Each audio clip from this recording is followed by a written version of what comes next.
La question environnementale, elle change tout dans la manière de faire la communication. D'abord parce qu'il y a une prise de conscience telle, à la fois des entreprises, bien sûr, des marques, des médias, mais surtout des consommateurs, qu'au fond, il y a une attente. Il y a une attente que les entreprises soient capables de répondre à une demande aussi de produits qui sont plus respectueux de la planète, qui font plus attention à l'environnement.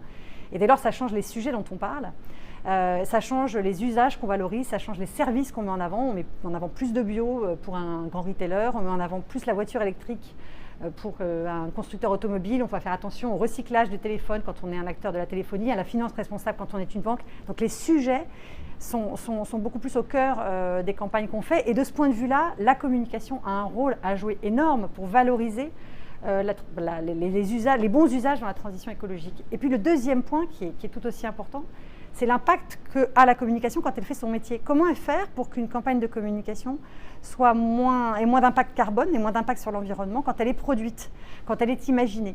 Et ça, chez Publicis, nous, on a vraiment tout un process depuis quelques années sur lequel on a beaucoup bossé pour faire en sorte qu'il y ait le moins d'impact possible à des campagnes qui aient le maximum d'impact en termes de résonance et d'effet, mais pas en termes d'environnement. Donc ça veut dire produire éco-conçu, ça veut dire avoir des briefs aussi où dès le départ on a une conscience écologique dans la manière qu'on va avoir de construire le script, et puis ça va être dans la manière de diffuser aussi en médias, de faire en sorte qu'il y ait une intention positive et responsable de bout en bout dans la chaîne de production du marketing pour un client.